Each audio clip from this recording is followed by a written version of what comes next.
Bienvenue chez les X-Men. Si vous êtes ici, c'est que l'on a reconnu un potentiel, une aptitude unique à travers vous pour faire le bien. Afin de bien vous préparer au terrain, j'ai besoin de connaître vos compétences pour vous rendre meilleur possible. Présentez-vous, je vous prie. Alors moi, c'est le maître des hyènes. Et mon super pouvoir, c'est faire apparaître une petite créature sous mon contrôle, là. Ouais, enfin, je fais ce que je veux quand même, alors ferme-la. Ta gueule, baby hyène. Sinon, je peux me déplacer dans les airs, je peux balancer des boules d'énergie, enfin bref, j'en ai sous le coude. Et toi, jeune fille? Moi, je m'appelle Charlotte Spitz et mon super pouvoir c'est d'avoir un sourire d'enfer. Sourire d'enfer, mais c'est pas un super pouvoir. Genre t'éblouis à coups de Colgate et des mailles diamants.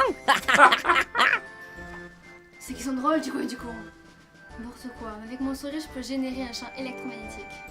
Quoi? T'en veux d'autres? Générique. T'es sérieuse? Quoi? Appelle Carglass, va avoir de la réparation de gencives. Dégage Christophe Willem. Mais qu'est-ce qui se passe ici? Silence, ou je fais évacuer la salle.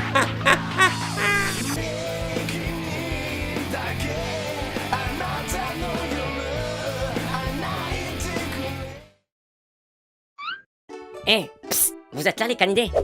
Faut qu'on parle avant que la demi-molle revienne. Bon, vous vous rappelez du dernier épisode? Il y a eu un sacré tournant et Master Yenna a level up après son trop plein de haine et son passage à l'acte. Se faisait complètement dévorer par sa colère, et moi j'ai débloqué une nouvelle forme genre power up à la Super Saiyan. Vous n'avez pas vu la suite de l'histoire après sa transformation, mais la submersion était telle que son corps n'a pas tenu et s'est évanoui. Du coup, je lui ai fait croire qu'il avait tout rêvé. C'est le mieux pour l'instant, il n'est clairement pas prêt pour la suite. Comment? Quelle suite? Vous le saurez plus tard si vous continuez à nous regarder, mes petites agitées du bocal. Bon, chut, v'là le père Yenna qui se ramène. Hey, salut Master. Oh salut baby hyène. Quoi de beau? Je lis le manga qu'un pote a dessiné. C'est un mec qui a une sorte de pouvoir de faire pleurer les filles. C'est assez drôle et bien bossé. Qu'est-ce que tu fous là toi d'ailleurs? Oh bah, je racontais ma vie aux gens là. Tu sais, le passé, la jeunesse, les années collège, lycée, tout ça. J'imagine que tu leur as pas parlé du fait que t'as failli faire exploser le bahut parce qu'on t'a confondu avec un chat. J'ai l'air de bouffer des croquettes et vouloir faire connaissance en faisant renifler mon derche. Alors pour les croquettes je suis pas sûr pour le reste, mais ça tombe bien que tu parles des années collège, car ça va être le thème de notre prochain épisode. Séquence suivante. Salut mes petits canidés, j'espère que vous avez passé un bon été. Non, en fait je m'en tape toujours, car la reprise des cours pointe sa truffe pour certains. Mais gardez le sourire face à cet enfer. C'était une métaphore pour introduire le dessin animé ça? Ouais, il en a sous le moteur ton patron, hein. Si tu avais pu oublier ton humour quand tu t'es évanoui? Hein? Non, rien. Et aujourd'hui on va viser... Une menace. Sourire d'enfer. Putain, je l'ai raté, putain. Qui est un dessin animé produit et diffusé à partir de 2001 sur France 3 dans la case Minicums, puis sur Télétoon ainsi que Gulli. Et je vous le mets dans le mille, il vient d'où ce dessin animé? Pré-Babyenne. Top! Pays où tous les habitants s'habillent en chemise à carreaux, chassent le caribou et mettent du sirop d'érable sur tout ce qu'ils bouffent. Je suis un territoire où il neige 6 mois dans l'année et où la police se déplace à cheval, s'habille avec chapeau, veste rouge et les bottes. Je suis. C'est pas les clichés du Canada ça? Oui. Pour en revenir à Sourire d'enfer, on a droit à un speech de teen movie à la con. C'est débile un peu de faire ça. Une gosse de 13 piges qui vit avec sa mère car ses parents sont divorcés et que son père est une rockstar. Oh putain, on dirait le sosie de Kate Urban là, le mari de Nicole Kidman. C'est horrible. À qui on aurait privé d'hydratation et de sommeil. Bref, entre amitié, amour et rivalité, la Charlotte de mes deux vit une vie banale d'adolescente. Sauf à un petit détail près, elle s'est vue poser des bagues dentaires métalliques. Oh mon dieu! Qui lui apportent que des emmerdes, croyez-moi. Avant de rentrer en profondeur dans les détails... C'est dégueu ce que tu viens de dire. Non, c'est la nature. On va s'intéresser au générique. Un peu de musique pour adoucir ma fureur.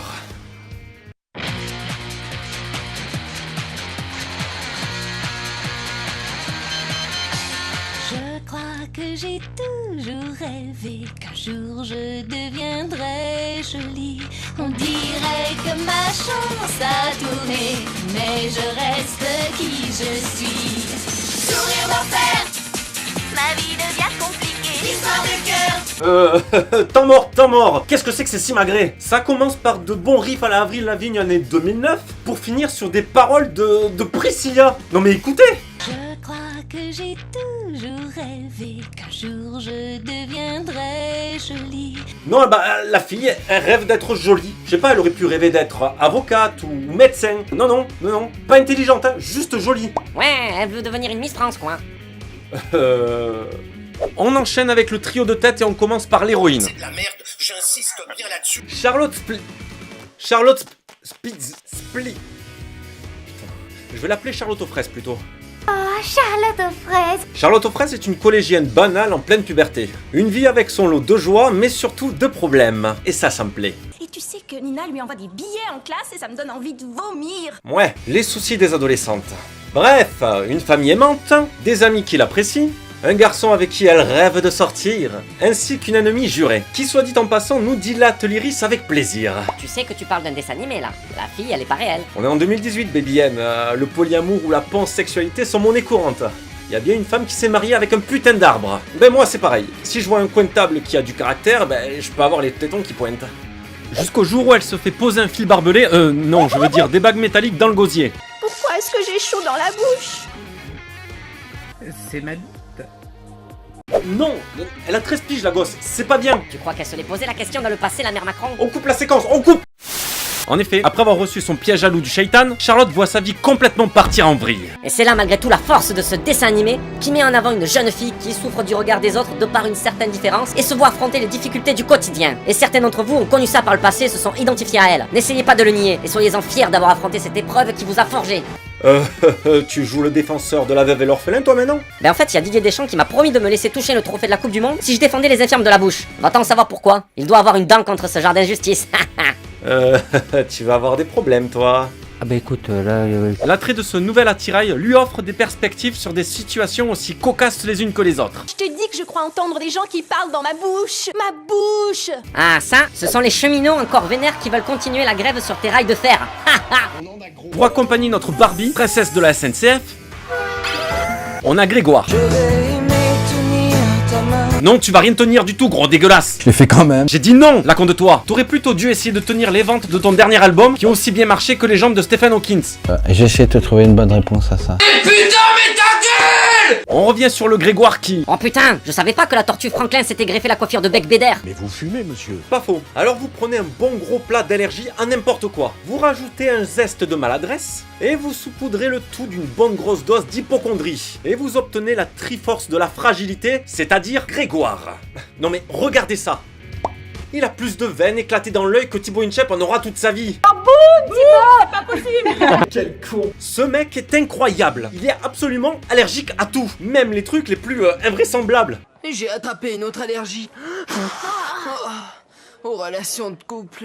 C'est pas compliqué, sur la totalité des épisodes, la moitié c'est une victime, et l'autre moitié, ben, il éternue. Il fait que ça, et pas du bon côté en plus, hein, si vous voyez ce que je veux dire. Tiens, continuez. Et Dieu qu'il est relou à cause de tout ce qui traîne, même pour des trucs à la con, je sais pas moi, tiens, un ciné. Et surtout, pas de votre faux beurre. Oh, et voulez-vous doubler mon sac de maïs avec des serviettes? C'est parfait. Oh, et avez-vous du jus en bouteille sans additifs? C'est encore meilleur. Waouh, j'avais jamais vu un truc aussi chiant depuis l'arrivée des vidéos ASMR. Perso, je trouve ce bruit plus apaisant. Faites place à la dernière de la Trinité, Maria Wong. Qui soit, dit en passant, a récupéré sur sa tête la paire de couilles de Grégoire.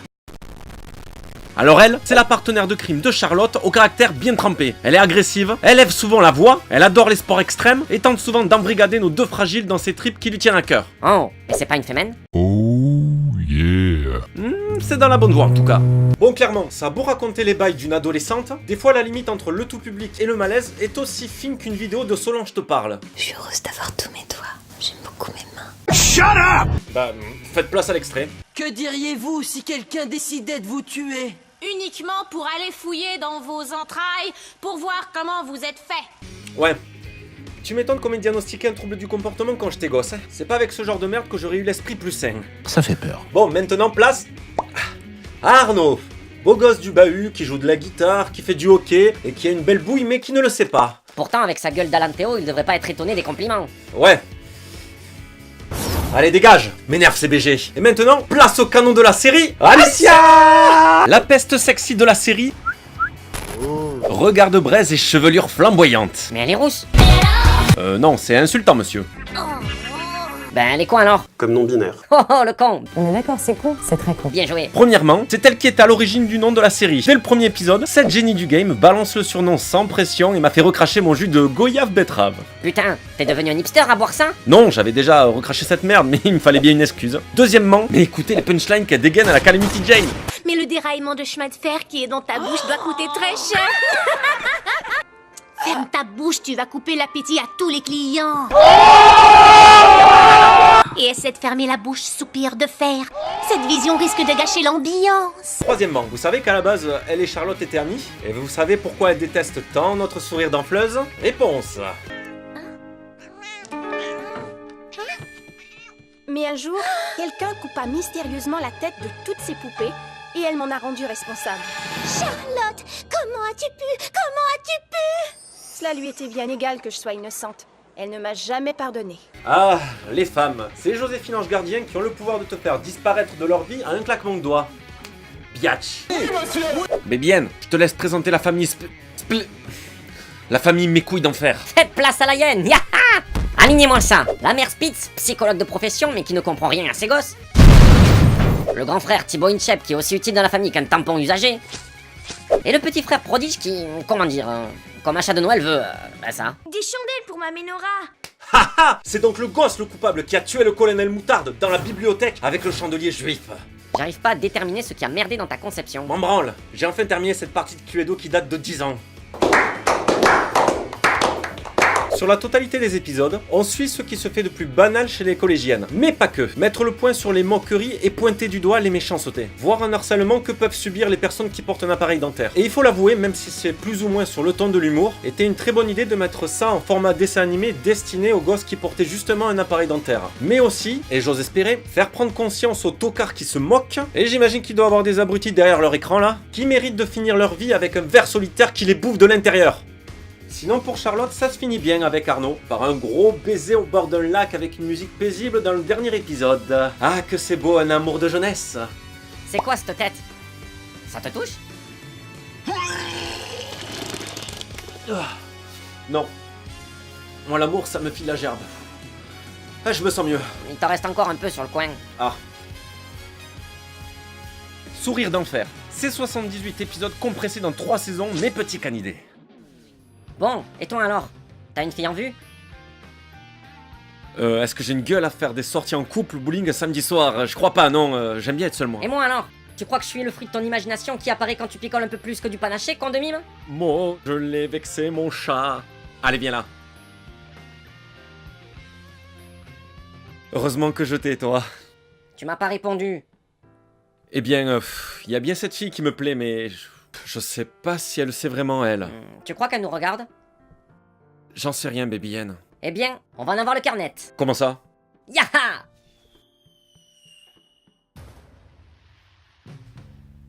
Mais Baby Yen, mais bordel! Mais qu'est-ce qui s'est passé? Calme-toi et écoute-moi, Master. Mais pourquoi je suis fringué comme ça? Calme-toi et écoute-moi. Mais on est où? Mais... Attends, mais on est au Japon pendant mes études? T'as remonté le temps? Mais comment c'est possible? Disons que j'ai fait le plein d'énergie. Le plein d'énergie? Mais comment ça? Ce n'est pas le plus important. Regarde plutôt droit devant toi. Mais pourquoi? Oui. C'est bon, tu as compris. La fille à qui tu penses, elle est là. Juste devant toi.